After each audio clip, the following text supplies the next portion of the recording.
So this doctor, he has one goal. He wants to be rich. Let's call him Dr. F. And Dr. F's an oncologist, he specializes in treating cancer, and he's well respected, but he's not rich. And in order to get rich, one day he figures out this scheme. His scheme is that when his patients come in, he starts diagnosing them with cancer, whether they have it or not. He's like, oh, sorry, you have cancer. He then submits that info to the patient's insurance company, and the insurance company then pays him for giving the patient very expensive cancer treatment. Here's the biggest problem with that. Other than the fraud. Not only does the patient falsely believe that they're dying, but they also have to actually go through that treatment. So then you've got a completely healthy person going through chemo, and chemo can fuck you up. But Dr. F, he doesn't care. He's gonna be rich. And to his credit, his scheme works. Suddenly he's getting paid left and right. He starts telling more and more of his patients that they have cancer, and then they all start seeking treatment. So he gets even more money, and then he buys a 6,000 square foot house, and he expands his businesses. Now he has 7 locations.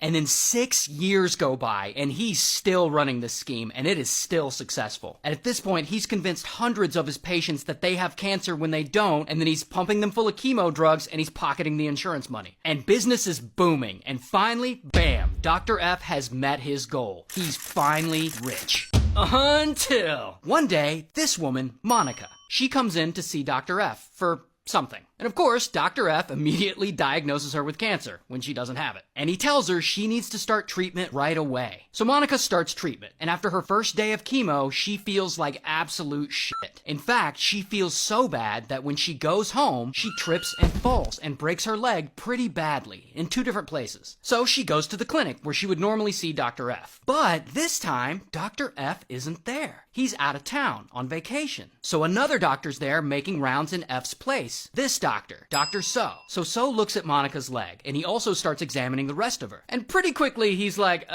this woman doesn't have cancer. And later, he breaks the good news to her. She's not dying. She doesn't need chemo. And he advises her to never see Dr. F again. And that whole interaction makes Dr. So suspicious. And he starts investigating, and he starts digging into all the patient's records, looking for more evidence that Dr. F is misdiagnosing people. Now, around that time, Dr. So is at the clinic having a conversation with this guy, George. George is the office manager there. And George is like, hey, Dr. So, I heard you're quitting. And So's like, yeah, I'm quitting. There's some shady stuff going on around here. So then George gets suspicious, and he starts investigating. He's checking records, he's interviewing staff, and he gathers tons of evidence. And once he looks at it all and realizes what's actually going on, he takes all this evidence to the FBI. The FBI gets the Medicare Fraud Strike Force involved. Yes, that's a real thing. And then they look into this, and they find that over the course of 6 years, Dr. F had committed $34 million in Medicare and health insurance fraud by convincing 553 people that they have cancer. So they immediately raid Dr. F's clinic, and they arrest him, and he's charged with all kinds of stuff, and he gets sentenced to 45 years in prison, and he has to pay a bunch of the money back. And all this happened in Michigan, so shout out to Michigan. So this guy, his name's Chris, and Chris has a problem. He's in love with someone who's quite literally half his age. Now, Chris has a great life. He's a former rugby player, but he's retired from that, and he now works as a high school PE teacher. But then one day, Chris gets a little crush on this girl. The girl is a student at the school he teaches at. We'll just call her Student. Now, at this time, Chris is about 30 years old, while Student is 16. Oh, but it gets worse. Chris is obsessed with Student. He's always leaving little love notes in her bag, asking her out on dates. He's asking her to come over and babysit his kids, like as an excuse to see her. So eventually, Chris and Student, they start secretly dating. And they start getting intimate. And it's gross. And after this has been going on a while, Student starts having trouble at home, like with her parents and stuff. So Chris asks her to move in with him and be his full-time live-in babysitter.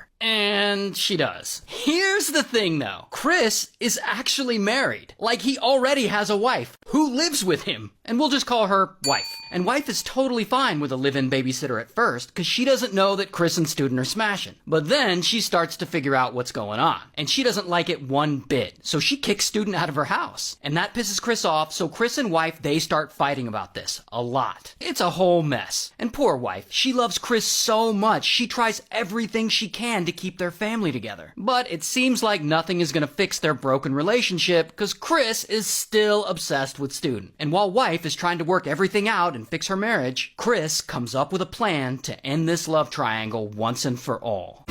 Now, the details of exactly how Chris does this are unclear, but one night he allegedly takes his wife to the coast north of the city they live in, and there he unalives her and he disposes of the body. Then he goes back home and pretends like nothing happened. He just tells everyone that, well, wife got fed up with everything and she just left town and abandoned him and her own kids, which is something wife would never do. The very next day, after he unalives wife, he moves student into his house permanently. She's still 16, by the way. Then weeks go by, and wife's family and her friends are like, where's wife? She wouldn't just abandon her kids. This is all very suspicious. And after about 6 weeks and all this public pressure, Chris has no choice. He finally reports wife missing. He literally tells police that she probably ran away and joined a religious cult. Anyway, 2 years go by, and Chris officially marries student, because now she's 18. And to make it worse, the wedding ring he gives her was actually wife's wedding ring, with the stones reset. So Chris and Student are now married, and they're making it work. And it seems like Chris went ahead and got away with murder. Until, after 9 years of marriage, Chris and Student get a divorce. And he must have pissed her off, because the second they divorce, Student goes to police and is like, I don't actually have proof, but I'm pretty sure Chris unalived his wife all those years ago. You should look into it. And police and prosecutors, they kind of look into it, but unfortunately the state ultimately concludes that there's just not enough evidence to prove that Chris did anything. But from then on, every few years, prosecutors and police, they try something new to get more information to solve the case. They're calling in new witnesses, they're offering rewards for any new information. They even call in a special task force, the Unsolved Homicide Unit, and they start investigating. But still, they don't have enough evidence. And that is where this guy comes in. We'll just call him Head. And Head is an investigative journalist, and he's been following this case for years. And at this point in the timeline, 36 years have passed since wife first went missing. But Head doesn't care. He wants to look into this case. So he goes to his bosses at the newspaper, and he pitches this to do as a story. And he wants to do it as a podcast so he can go in depth. And his bosses give him the green light. Sure, you can do your podcast. So then Head gets his team together, and he gets to work. He's interviewing people, he's gathering documents, and tons of evidence. And after 6 months of investigating, he finally finishes his research, and he releases the first couple of episodes of the podcast. And the series blows up, because this case is compelling. People are way into it, the episodes are downloaded like 30 million times or something, depending on how you measure, and the case is suddenly in the zeitgeist, and now there's a ton of public interest in it. And suddenly, people start contacting Head, and they're coming forward with new evidence and new information. And he's not even done putting all the episodes of the podcast out yet. So Head keeps having to add all this new information to his podcast in real time. He was originally only supposed to do 8 episodes, but because of all this new information people keep bringing him, he ends up doing 17. So it's a big hit. And around that time, that special task force that had started investigating all those years before, they finally conclude their investigation. And allegedly, due to the interest created from Head's podcast, and due to that special task force, they now have enough evidence to charge Chris with wife's murder. And after 36 years, Chris is finally arrested. And he goes to trial, and Student shows up, and she testifies against him, and Chris is ultimately found guilty and sentenced to 24 years in prison. And all this happened in Australia, so shout out to Australia.